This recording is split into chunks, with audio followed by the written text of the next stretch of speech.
하나님, 오늘 읽은 말씀은 로마서에서 가장 핵심적인 말씀이라고 선배 주의 종들이 이야기하는 것을 들어보았습니다.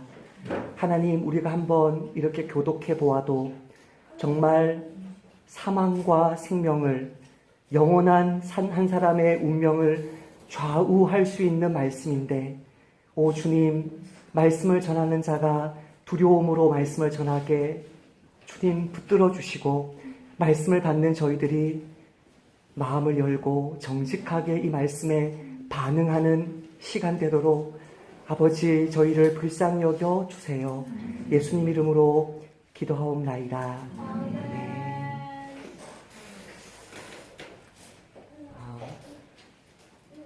마태복음 25장을 읽어보면 예수님이 지옥에 대해서 서로 상반되는 두 가지 이미지로 설명하시는 것을 발견하게 됩니다.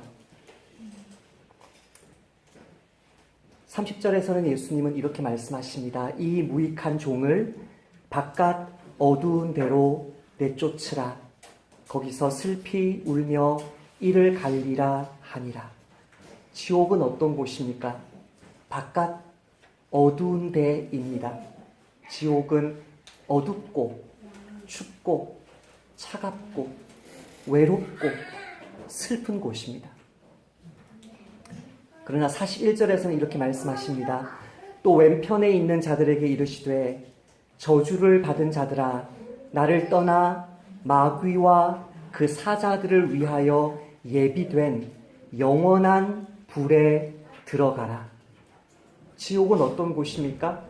함께 고통받는 무리들이 있긴 합니다. 그러나 뜨거운 곳입니다. 고통스러운 곳입니다.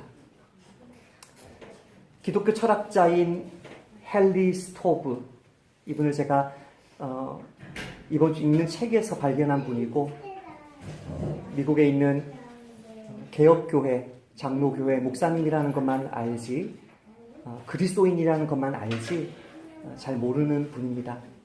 그 헨리 스톱은 지옥의 그 두 상반된 이미지가 굉장히 차갑고 외롭고 슬프고 어두운 지옥, 굉장히 화나고 같이 고통받는 마귀와 그 졸개들도 있으나 너무나 뜨거운 곳, 이런 지옥의 두 상반된 이미지가, 예수님 말씀 속에 나타나는 이 두 상반된 이미지가 하나님을 대하는 두 상반된 모습의 죄인이 만들어내는 결과물이라고 이야기합니다. 그의 말입니다.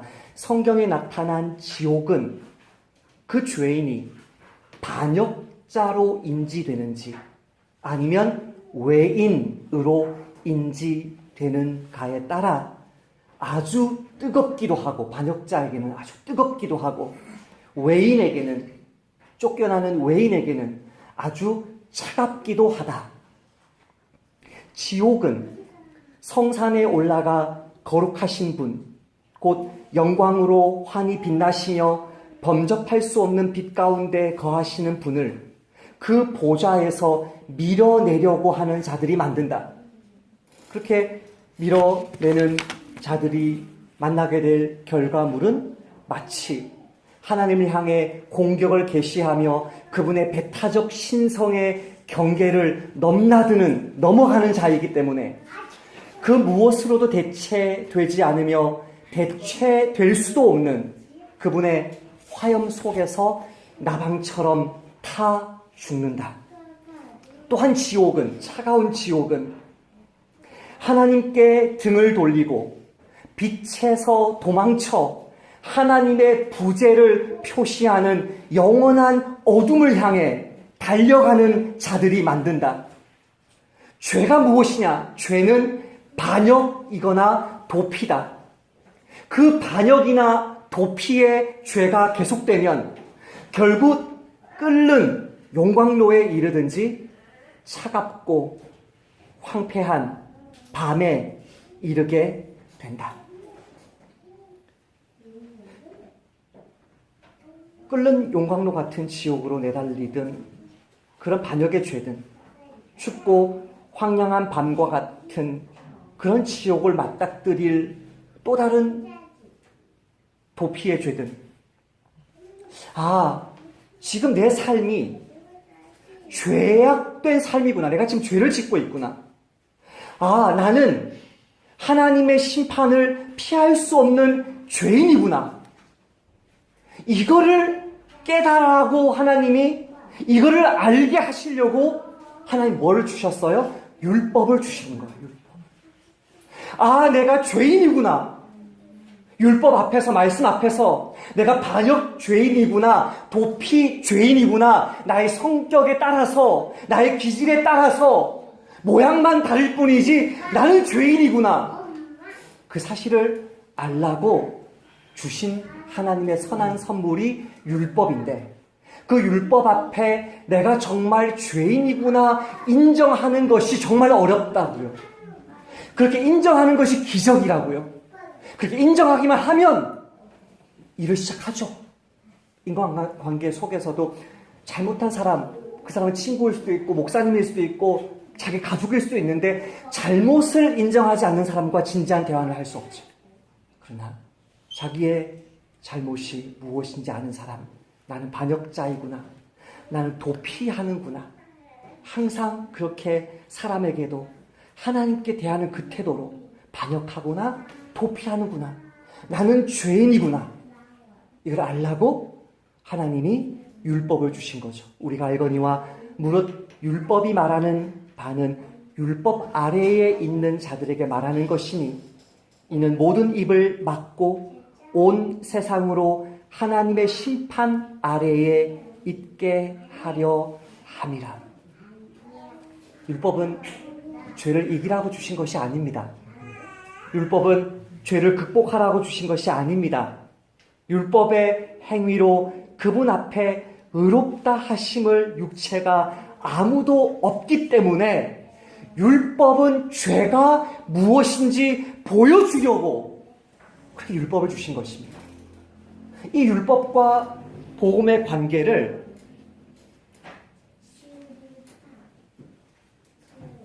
말기암 환자를 대하는 의사와 제가 비교를 해보았습니다.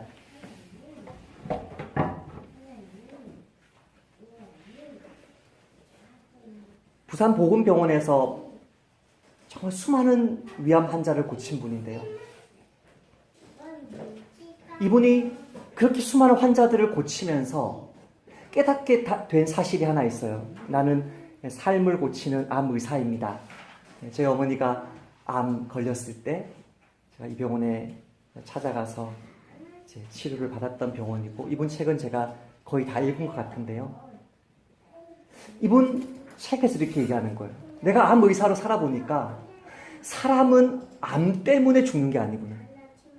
사람은 항암 치료를 견디지 못해서 죽는 거구나. 복음은 아닙니다. 성경 말씀은 아니지만 이거 분명히 객관적인 진리죠. 하나님의 일반 은총 속에 수많은 사람들이 발견한 진리예요. 여러분 주변에 암 환자가 있습니까? 여러분 암이 있으십니까? 그 암 때문에 여러분 죽는 거 아닙니다. 굉장히 서서히 죽어가기는 합니다. 말기암이라면 정말 또 죽을 날이 가까울 수도 있습니다. 그러나 대부분의 환자들이, 암 환자들이 왜 죽냐면 그 암 때문에 죽는 것이 아니고 그 항암 치료를 몸이 견디지 못해서 간이 망가지거나 신장이 망가지거나 심부전이 오거나 그래서 죽는 거라고요. 이거를 발견하고 내가 더 이상 메스를 잡으면 안 되겠구나. 내가 메스 잡으면서 수많은 사람들을 살리고 고신대 보건병원이 이분 그 이름 때문에 유명한 병원이 될 정도로 그렇게 사람들을 살렸는데 이게 최선이 아니구나. 사람 살리는 길이 아니구나. 암 걸렸어요. 엑스레이 찍고 CT 찍고 이거 암이에요. 죽을 병이에요. 진단은 하는데 실제로 사람을 살리는 것은 하나님이 우리 몸에 주신 그 생명력, 암세포를 죽이는 힐링 세포, 그거를 누리면서 사람으로 하여금 암을 이길 수 있도록 만들어줘야 되는 거구나. 율법은 마치 암을 어마어마하게 그 암보다 어쩌면 더 독한 약물을 막 집어넣고 그 방사선으로 쐬어가지고 사람을 점점점 무력하게 만드는 현대의학과 비슷합니다. 그것은 하나님이 사람 살리려고 준 게 아니고 너는 환자야.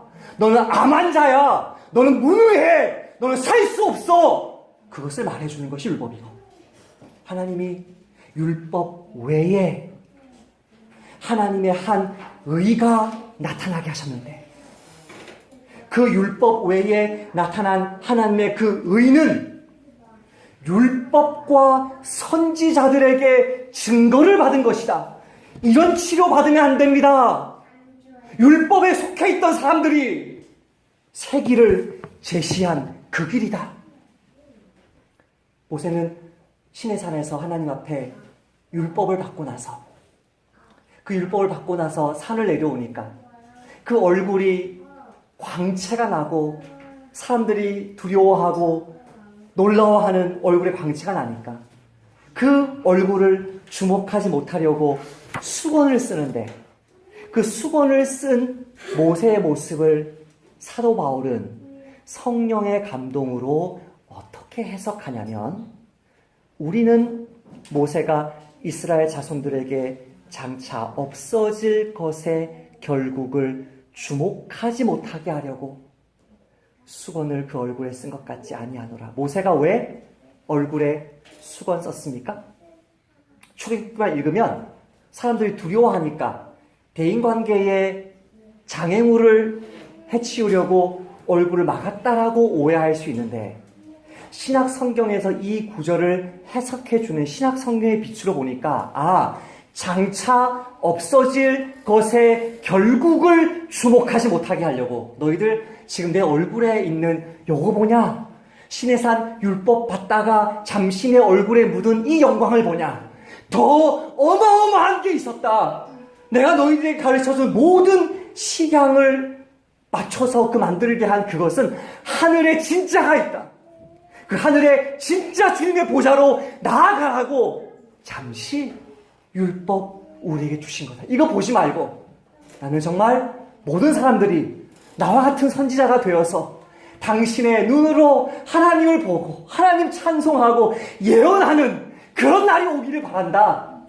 장차 오는 것을 주목하게 하려고 없어질 것을 주목하지 못하게 하려고 자기 얼굴에 수건을 쓴 것처럼 율법의 중보자가 선지자들이 증거하고 올 날을 예언하고 기다리게 하신 그 하나님의 의가 바로 복음입니다.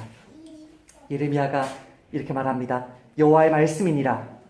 보라, 날이 이르리니 내가 이스라엘 집과 유다 집에 새 언약을 맺으리라.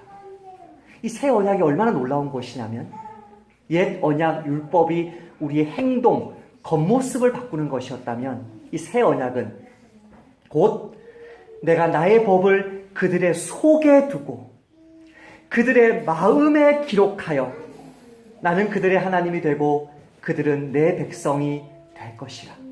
겉모습 바꾸는 게 율법이었다면 새 언약의 중보자인 성령은 우리 마음에 임해서 우리 마음을 바꿔버리는 거죠.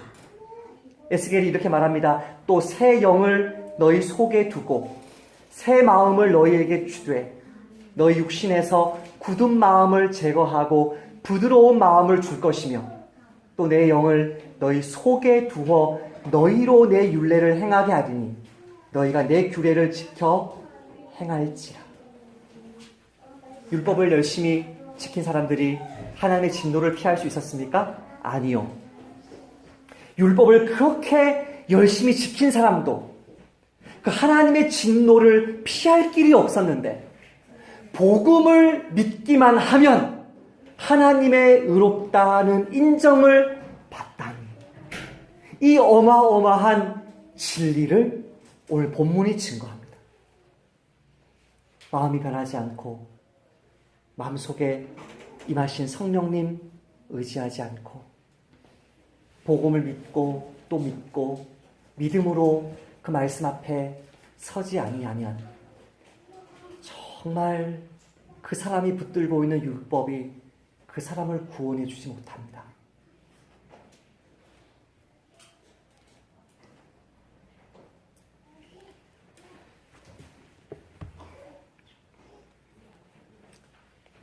너무나 끔찍한 이야기이긴 한데요. 실비아 프레이저라는 캐나다 소설가의 어린 시절 이야기입니다. 율법에 사로잡혀 있었던 교회 다니는 자기 아빠, 성당인지 개신교회인지 모르겠는데요. 캐나다 사람인데요. 자신의 어린 시절을 다룬 그 저서에서 그 시절 장례식, 아버지 장례식 때 바친 그 헌사를 이야기합니다. 실비아의 아버지는 철저하고도 규칙적인 습관이 있는 사람이었습니다. 아버지는 담배도 피우지 않고 술도 안 마시는 사람이었습니다. 장 보는 것을 도와주는 사람, 입술로도 주님의 이름을 망령되이 일컫지 않는 그리스도인 남성이었습니다. 예의 바르고 친절한 아저씨, 프레이저 씨였습니다. 집 앞에 쌓인 눈을 치우고 낙엽을 쓸고 각종 고지서의 요금을 꼬박꼬박 내는 사람이었습니다. 그러나 실상은 딸 실비아를 4살부터 12살까지 성적으로 학대한 사람이었습니다. 처음에는 장난감을 주지 않겠다고 장난감을 벽난로에 집어던지면서 그 다음에는 실비아가 아끼는 고양이를 죽여버리겠다고 또 나중에는 실비아를 고아원에 보내버리겠다고 으름장을 놓으며 그 짓을 했습니다. 이 모든 건 둘만 아는 비밀이어야 했습니다. 만약 드러날 경우 아버지를 분열시킬 뿐 아니라 딸까지도 두 인격으로 쪼개놓는 비밀이었습니다. 평범하고 착한 딸, 그리고 아버지의 욕망에 순복하는 나쁜 딸로 말입니다. 그렇게 거의 40년 동안 그 기억을 잘 억제하고 꾹꾹 눌러두고 살았으나 심도 있는 정신 분석 과정에서 이 기억이 마침내 수면으로 떠올랐습니다. 율법주의라는 것이 얼마나 무서운지 그 실비아의 이야기가 우리에게 말해줍니다.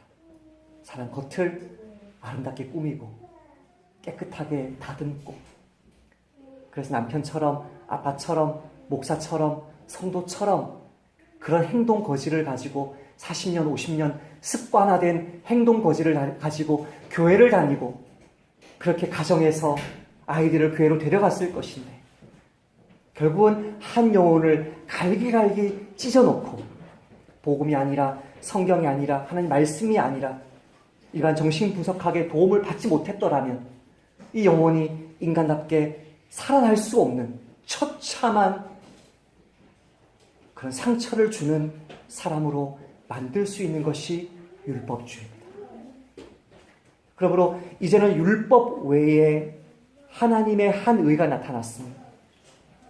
율법과 선지자들에게 증거를 받은 것이라는 이 말은 율법으로도 가능한데 잘 안 되니까 복음으로 해보자 그게 아니고요. 율법으로 하려고 하면 할수록 더더욱 이중인격자가 되고 더더욱 위선자가 되고 그것이 30년, 40년, 50년, 60년 그 인생을 붙들게 되면 주님 앞에 섰을 때 나는 너 몰라. 너가 누군지 아직도 모르겠니? 나는 너 몰라. 어마어마한 파괴적인 무너짐이 그 사람에게 찾아오기 때문에 율법과 선지자들에게 증거를 받았다는 하나님의 의, 복음에 나타난 하나님의 의는 한 사람을 살리느냐 죽이느냐 나의 자식을, 나의 부모를, 내 아내와 남편을 살리느냐 죽이느냐? 내가 정말 영원한 반역과 회피의 지옥에 떨어지느냐? 기쁨의 자발적인 순종의 삶으로 이 땅에서부터 천국을 맛보느냐? 그것을 좌지우지하는 문제입니다. 무엇이 하나님의 의를 받는, 무엇이 칭의를 받는 핵심적인 진리입니까? 본문은 세 가지를 이야기합니다. 첫 번째, 칭의에 대한 첫 번째 진리. 따라서 하십시다. 칭의는 하나님의 은혜로운 선물로만 받는다. 24절, 25절 같이 한번 읽어보십시다. 시작. 그리스도 예수 안에 있는 속량으로 말미암아 하나님의 은혜로 값없이 의롭다 하심을 얻은 자 되었느니라. 아멘. 그리스도 예수 안에 있는 속량으로 말미암아 하나님의 은혜로 값없이 의롭다 하심을 얻은 자 되었느니라. 그 앞절에는 이렇게 하나님의 은혜를 의지할 수밖에 없는 이유를 이렇게 이야기합니다. 모든 사람이 죄를 범하였음에 하나님의 영광에 이르지 못하더니. 하나님의 영광은 무엇입니까? 아담이 창조되었을 때 선물로 받은 영광입니다. 그런데 그 하나님의 영광을 우상숭배의 죄악 가운데 떨어지니까, 그 하나님 밀어내고 내가 하나님 자리에 앉으니까 그 영광이 사라져 버렸습니다. 그러니까 하나님의 영광은 반사하는 영광이죠. 내가 그분 앞에 서서 그분을 예배하고 그분을 찬양하고 그분께 순종하면 그 영광이 그분에게서 나와서 나에게 반사되죠. 나에게 뭐가 있어요? 하나님의 영광이 있어요. 그런데 내가 그분의 자리에 앉아버리면 더 이상 그분의 영광이 나에게 머물지 않죠. 죄를 범하였음에, 모든 사람이 아담 안에서 죄를 범하였음에 하나님의 영광에 이르지 못하더니 그리스도 예수 안에 있는 속량으로 말미암아 하나님의 은혜로 값없이 의롭다 하심을 얻은 자 되었느니라.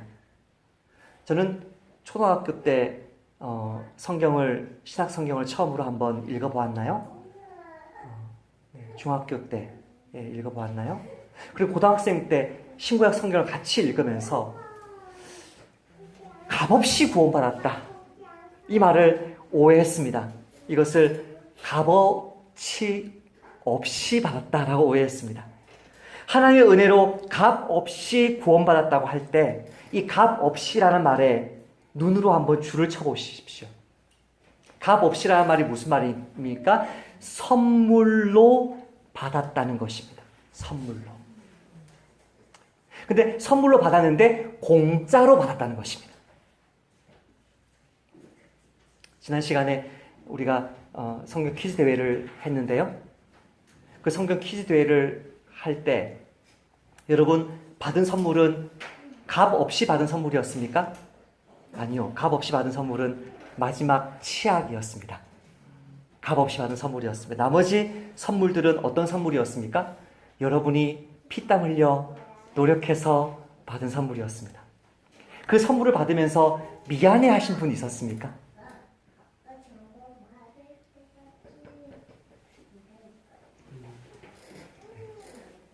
할렐루야. 네. 네. 내가 좀 틀렸는데 이렇게 봐줘서 받으면 기쁘고 감사하죠. 그런데 내가 노력해서 받는 그 선물은 당당하게 받는 선물이죠. 그런데 여기는 하나님 우리에게 의롭다고 인정해 주신 것은 우리가 어떤 노력을 했습니까? 우리가 어떤 대가를 지불했습니까? 아니요. 우리는 값없이 거저 받았죠. 자, 그렇다면 하나님 입장에서는, 하나님에게서는 그것이 값없이 이루어졌습니까? 아니요. 아니요. 하나님은 어떤 희생을 치르셨습니까? 그리스도 안에 있는 속량이라는 희생을 치렀습니다. 자기 아들의 목숨을 내어놓고 우리에게 그것을 준 것입니다. 여러분, 값없는 선물을 받을 때 여러분 대가를 치르고 받는 거 말고 노임으로 받는 거 말고 값없이 받을 때 어떤 느낌이 듭니까? 그때 정말 감사합니다. 저는 사실 오늘 설교하면서 지난 밴드 글에 어떤 집사님이 올린 글을 제가 소개하려고 했습니다. 목사님, 많이 봐주셔서 감사합니다. 잘 쓰겠습니다. 이거였는데 제가 오늘 아침에 바뀌었습니다. 저희 예화가. 저는 진행자였지 않습니까? 출제자였지 않습니까? 그 선물을 제가 탐한 적이 없고 선물을 받을 것을 기대하지 않았는데 어떤 지체가 이렇게 쓴 거예요. 목사님, 이 선물은 목사님께 드리고 싶습니다. 행복한 한 주간 되세요. 할렐루야. 네, 샤오미 배터리 그 차저를 저에게 준 거예요. 제가 무슨 노력했습니까? 제가 그거 맞췄습니까? 66권을 제가 암기했습니까? 네? 암기 잘 못하는 사람들을 율법처럼 막 정죄하지 않았습니까, 제가? 네? 이걸 받았을 때 나는 그럴 만한 노력을 한 게 아닌데 이분이 거저 저에게 준 거예요. 거저. 이분은 아무 손해가 없었나요? 아니요. 그게 얼마짜리인지 몰라요. 저는 5만 원짜리, 10만 원짜리 모르지만 그것을 손해보고 준 거예요. 이때 영광이 누구에게 돌아갑니까?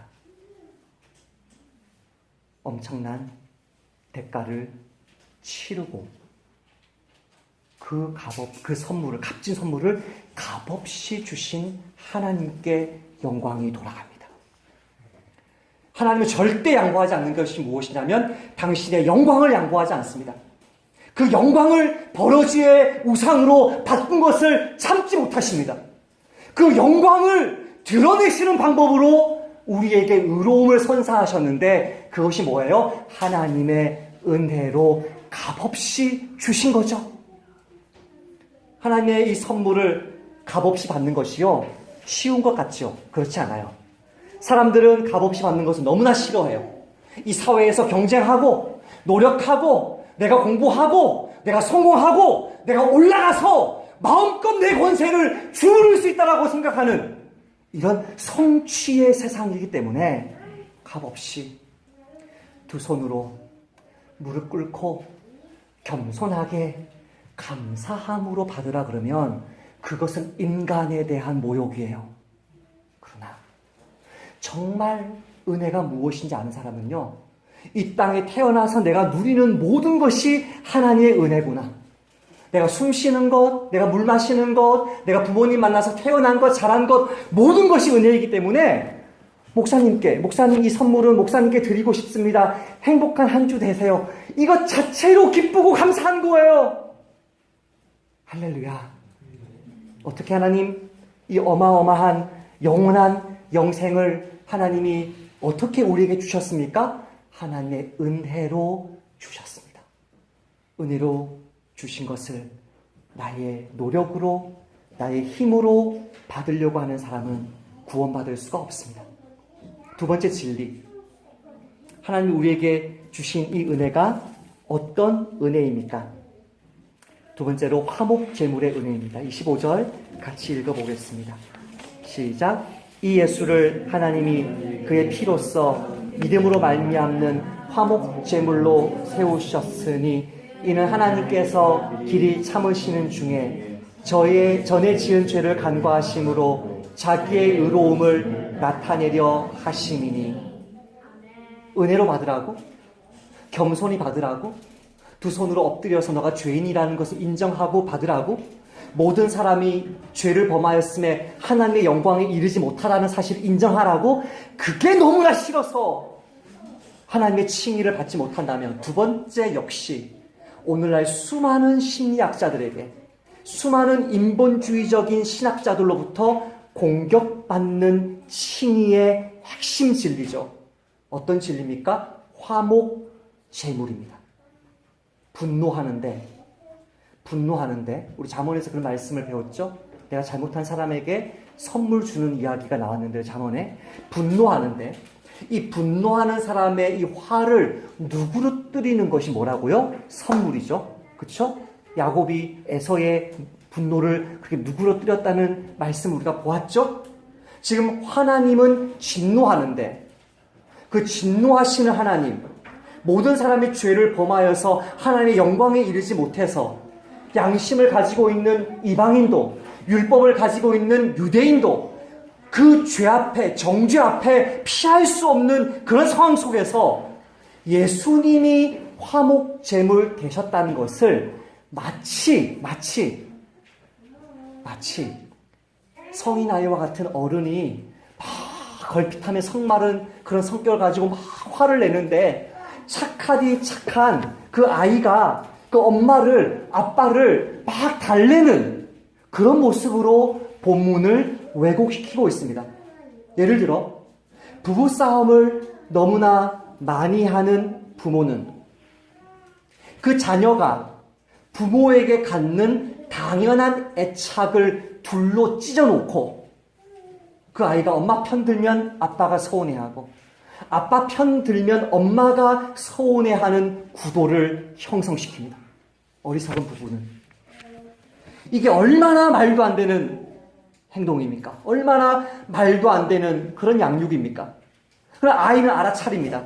엄마를 편들면 아빠가 뭐라 그러고 아빠 편들면 엄마가 싫어하니까 둘 사이를 중재하려고 온갖 이런 노력을 필사적으로 다 하면서 제발 이런 유치한 싸움 그만두라고 부모를 타이르기도 하고 애원하기도 하면서 어린 시절에 당연히 거쳐야 될 무조건적인 용납을 경험하지 못하고 부모화 되어버린 그런 조숙한 아이가 되면서 어린 시절은 어린 시절 다 빼앗겨버리고 그 아이가 부모가 되었을 때에 자기 자식에게도 부모 노릇 시킴으로 자기가 어릴 때 잃어버렸던 것을 변상하려고 하는 이런 왜곡된 부모와 자식 간의 관계를 여기에 투영시켜서 하나님 분노의 하나님, 하나님 진노의 하나님, 하나님의 성마른 화만 벌컥 내쉬는 그 하나님. 그러나 예수님은 사랑의 주님, 사랑의 정말 그 아들이 정말 그 아빠가 이 주체하지 못하는 그 화를 누그러뜨리려고 희생양이 되었구나라고 생각하면서 대속 죽음, 화목 죄물, 분을 누그러뜨리는 것, 이 모든 것을 이교적이고 원시적이고 아주 정말 용납할 수 없는 왜곡된 심리학적인 정신분석학적인 그런 태도로 배척하는 글을 저는 지지난주에도 어떤 신학자의 글에서 읽었습니다. 유명한 신학자인데요. 대속 죽음 나는 받아들일 수 없다는 거예요. 그러나 다시 한번 25절을 보십시다. 이 예수를 누가 하나님이 그의 피로써 믿음으로 말미암는 화목제물로 세우셨으니 누가 이 화목 제사를 준비하셨습니까? 하나님이 준비하셨습니다. 로마서 1장부터 이 복음은 누구의 복음이었습니까? 하나님의 복음이었습니다. 죄와 죄인에 대해서 이 우주에서 유일하게 정당하게 의로운 분노를 품으시는 하나님이 그 분을 마음대로 터뜨린 게 아니라 조금만 더 기다리자. 조금만 더 기다리자. 조금만 더 기다리자. 내 아들 화목제물로 보내는 그날까지 조금만 기다리자. 이는 하나님께서 길이 참으시는 중에 전에 지은 죄를 간과하심으로 오래 참으심으로 자기의 의로움을 나타내려 하심이니.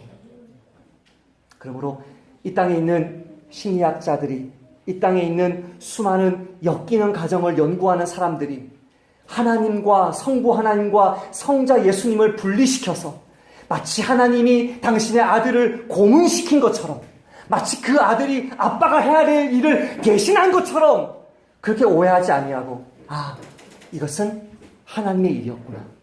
내가 아빠로서, 내가 엄마로서 내 자식 고통 당하는 거 볼 수 있나? 아니, 나는 못 보지.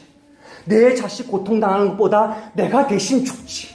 그 마음을 아는 부모이기 때문에 주님은, 하나님은 예수님의 십자가 그 위에서 이 모든 사람들의 죄악을 당신에게 돌린 것이구나. 화목제물로 죽으신 예수님 안에서 하나님이 죽으신 것이구나. 주님이 나의 죄를 위해서 대신 죽어주신 화목제물 대신 이 진리가 내가 더러운 사람이고 죄인임에도 불구하고 오늘도 담대하게 우리 주님의 이름으로 성찬을 받고 주님의 이름으로 복음을 전하고 주님의 이름으로 나의 남은 삶을 구원의 확신 가운데 살 수 있게 만들어주는구나. 이 진리를 타협 없이 아무런 비난 속에서도 부끄럼 없이 붙드시는 저와 여러분 되시기를 축복합니다. 세 번째는 믿음입니다. 칭의를 어떻게 받습니까? 믿음으로 받습니다. 26절에 이 믿음의 객관적인 근거와 또 주관적인 근거가 나옵니다. 같이 한번 읽어보십시다. 시작. 곧 이때에 자기 의로우심을 나타내사 자기도 의로우시며 또한 예수 믿는 자를 의롭다 하려 하심이니라. 우린 지금까지 로마서에서 하나님이 의로우신 분이라는 사실을 읽고 또 읽었습니다. 그 하나님의 의가 구원에 나타났을 뿐만이 아니라 하나님은 참되시다. 하나님은 심판하시는 그 순간에도 의로우시다. 우리가 그 말씀을 기억합니다. 26절을 다시 한번 보겠습니다. 곧 이때에 자기의 의로움을 나타내사, 당신의 의로움을 나타내시는데 두 가지 다른 방법으로 나타내십니다. 자기도 의로우시며, 이것이 무엇입니까? 죄인을 결코 죄 없다 하지 아니하시는 하나님의 심판의 의로우심입니다. 그래서 자기가 그 아들 안에서 우리 모든 사람들의 죄를 짊어지고 화목제물 되신 그 의로우심입니다. 따라서 합시다. 하나님이 이미 내가 받을 심판을 다 받으셨다. 이것이 하나님의 의입니다. 하나님의 심판의 의로움이십니다. 또한 이 객관적인 의가 이제 주관적으로 옵니다. 예수 믿는 자를 의롭다 하려 하심이라. 묻겠습니다. 예수님 믿으십니까? 그분이 우리 죄를 위해서 죽으신 그 사실 믿으십니까? 아멘. 그러면 이런 믿음을 가지고 있는 저와 여러분은 죄 짓지 않습니까? 이런 믿음을 가지고 있는 저와 여러분은 지난 한 주 동안 죄 안 지으셨습니까? 지었습니다. 그러면 우리가 죄를 지었다면 하나님의 의로우신 분이라면 당연히 우리를 향해서 진노해야 됩니다. 근데 어떻게 죄를 지은 우리가 어떻게 믿는다는 이유만으로 의롭다함 받을 수 있습니까? 무엇을 믿는 것입니까? 예수님이 내가 받을 진노를 이미 받았다는 사실을 믿는 것입니다. 예수님이 나를 위해서 이미 대속 제물로 죽으셨기 때문에 그 사실을 믿기 때문에 이 사실을 믿는 나를 하나님이 의롭다고 인정해 주시고 죄인임에도 불구하고 예수님 믿는 나를 의롭다 하시는 그 하나님은 결코 죄를 모른다라고 말하는 불의한 하나님이 아니야. 이미 내 아들 예수가 자기 죄를 위해서 죽었다는 사실을 믿는 그 사람의 믿음은 이미 죄가 해결된 거야. 그 칭의 가운데 하나님도 의롭고 예수님 믿는 저와 여러분도 의롭다고 인정해 주시는 것입니다. 여러분 질문하겠습니다.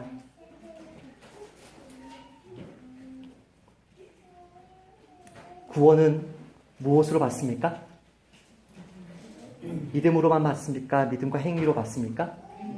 믿음으로만 받습니다. 질문하겠습니다. 그럼 믿으면 삶이 변합니까? 변하지 않습니까? 변합니다. 자, 두 가지입니다. 구원은 믿음으로만 받습니다. 오직 믿음으로만 받습니다. 그런데 믿으면 삶이 어떻게 됩니까? 변합니다. 이 순서를 바꾸면 안 됩니다. 삶이 변한 것, 그 행위와 믿음으로 구원받게 되면 무엇이 망가집니까? 하나님의 은혜가 망가집니다. 하나님의 영광이 망가집니다. 나의 의가 드러나게 됩니다. 그런 사람은 절대 하나님 앞에 용납받을 수 없습니다. 믿음으로만 받습니다. 그런데 믿음으로만 받는 이 칭의가 나를 죄로 하여금 내가 죄를 이기게 만듭니다. 그게 무슨 말이냐면 여기 예수님의 이름으로 받는 이 칭의를 이야기할 때 24절에 속량이라는 말이 나오는데요. 그리스도 예수 안에 있는 속량으로 말미암아 하나님의 은혜로 값없이 의롭다 하심을 받았다고 할 때 이 속량이라는 말은 리데미션, 자유라는 뜻인데요. 이 자유라는 말은 출애굽기에서 해방된 것을 가리킵니다. 자, 출애굽기에서 노예되었을 때 우리의 주인은 누구였습니까? 애굽 바로였습니다. 그가 시키는 대로 해야 됐습니다. 근데 자유하게 되었습니다. 죄의 종에서 자유하게 되었습니다. 그럼 내가 더 이상 죄의 종입니까? 아닙니까? 죄의 종이 아닙니다. 자, 똑같이 음란한 죄를 짓습니다. 똑같이 음란한 죄를 짓는데 한 사람은 죄의 종으로 짓습니다. 이 사람은 자기가 느끼든 느끼지 않든 자기가 인정하든 인정하지 못하든 죄에서 벗어날 수 없습니다. 죄의 종이기 때문에. 자, 그리스도인이 죄를 짓습니다. 그리스도인이 죄를 짓는 것을 왜 짓죠? 내가 더 이상 죄의 종이 아닌데 스스로 죄에게 가서 내가 당신의 종이 되고 싶다라고 동의를 할 때 범죄를 합니다. 자, 이 두 가지를 구분하는 게 굉장히 중요합니다. 자, 죄의 종이 속량받지 못한, 해방되지 못한 죄의 종은 자기가 잠시 양심에 거리 껴서 어떻게 해서 죄를 잠시 조금 덜 지을 수도 있지만 그 죄에서 벗어날 수 없습니다. 그러나 죄에서 해방된 속량받은 사람은 더 이상 죄의 종이 아니기 때문에 죄의 유혹이 올 때마다 야, 나는 너의 죄의 종이 아니거든. 물러가라. 떠나라. 꾸짖고 대적할 힘이 있습니다. 아멘입니까? 어떤 깡패가 와가지고 야, 너 내 종이야. 내 말 들어. 진짜 여러분이 그 깡패 종이면 그 말 하는 대로 온갖 더러운 행동을 하겠죠. 그러나 더 이상은 깡패 종이 아닙니다. 여러분의 뒤에는 여러분의 아버지가 뭐 시장, 대통령급이 아니라 온 우주의 왕이 나의 주인입니다. 그때 시험이 옵니다. 환란이 옵니다. 유혹이 찾아옵니다. 근데 이 유혹은 어떻게 찾아오냐면 마치 내가 죄의 종인 것처럼 찾아옵니다. 나한테 굴복해야 돼. 내 말을 들어야 돼. 나에게 따라와야 돼. 그때 마귀는 그렇게 유혹하면서도 나는 자기 종이 아닌 걸 알고 있어요. 그때 뭐라고 해요? 따라서 마귀야, 물러가라. 이게 마귀를 대적하는 거예요. 마귀를 대적하라. 너희를 피하리라. 할렐루야. 어떻게 피하죠? 나는 죄의 종이 아니거든요. 할렐루야. 하나님을 가까이 하라. 너희를 가까이 하시리라. 칭의에 대해서 구원에 대한 말씀이지만 오늘 간증하신 분이 그 부분을 이야기했기 때문에 제가 이 부분을 가지고 결론을 맺은 것입니다. 세상 사람들이 조롱하는 교리입니다. 세상 사람들이 믿지 않는 교리입니다. 절대 내가 죄인인 것을 인정할 수 없고 절대 무릎 꿇고 겸손하게 믿음으로 받을 수 없고 하나님의 영광을 드러낼 수 없고 인간적인 생각으로는 말도 안 되는 부자 관계에 같이 보이는 성부 하나님과 성자 하나님의 이 대속 사역을 인정할 수 없다라고 말하는 이 시대에 아니요. 나는 죄의 종이었기 때문에 압니다. 내가 얼마나 더러운 죄인이고 얼마나 내가 나 자신을 기만하는 사람이고 얼마나 나 스스로 나의 죄를 이길 수 없는 자인 줄 압니다. 나는 지옥입니다. 반역이든 회피든 내 인생은 지금부터 지옥입니다. 그러나 주님, 율법 외에 하나님의 한 의가 나타났으니 율법과 선지자들에게 증거를 받은 이 하나님의 칭의를 오직 하나님의 은혜로 받겠습니다. 아멘. 나를 대신해서 내 자리에 죽으신 예수님의 대속 사역으로 받겠습니다. 아멘. 나의 행위를 의지하지 아니하고 믿음으로 겸손하게 아멘으로 받겠습니다. 이 진리가 저와 여러분에게 실제로 구원의 확신을 가지고 오고 실제로 나로 하여금 죄를 이기게 만드는 열매를 맺게 하실 것을 믿습니다. 죄를 깨닫게 하시는 성령이라는 청교도의 기도 읽고 말씀을 맺겠습니다. 모든 은혜와 위로의 주님이신 거룩하신 성령님, 오셔서 내 영혼의 회개를 불러 일으키소서. 죄의 더러움을 드러내셔서 내가 죄를 미워하게 하소서. 하나님의 위엄과 자비로 나의 마음을 감동시키셔서 멸망할 나의 모습과 하나님 안에 있는 도우심을 보게 하소서. 나를 가르치셔서 나의 창조주를 보게 하시며 그분의 구원의 능력과 그분의 크게 벌리신 두 팔과 나를 향한 그분의 크신 마음을 보게 하소서. 나로 그분의 능력과 사랑을 신뢰하여 서슴없이 그분께 나의 영혼을 맡기고 그분의 모습을 닮아가며 그분의 법을 지키고 그분을 섬기는 일을 쉼 없이 하게 하시며 영세 무궁토록 그분의 은혜의 효험을 입증하는 기념비요 그분의 승리를 증거하는 면류관이 되게 하소서. 나로 기꺼이 그분의 길에서 구원받으려는 마음을 주셔서 내 안에서는 아무것도 알지 않게 하시며 예수 안에서만 모든 것을 알게 하소서. 나를 도우셔서 예수를 받아들일 뿐 아니라 예수 안에서 걷고 예수를 의지하며 예수와 사귀고 예수를 본받으며 예수를 따르게 하시고 불완전 하나 굳건히 앞으로 나아가게 하시며 수고를 불평하지 아니하고 쉼이 귀한 줄 알며 고난을 당하나 원망하지 아니하고 나의 처지에 감사하게 하소서. 내게 구원의 수단이요 모든 선의 원리이자 통로가 되는 믿음을 주소서. 나로 믿음을 통하여 은혜로 구원받게 하시며 믿음으로 살게 하시고 믿음의 기쁨을 느끼게 하시며 믿음으로 행하게 하소서. 내 안에서는 아무것도 알지 않게 하시고 오직 예수 안에서 지혜와 의와 거룩하게 하심과 구속을 알게 하소서.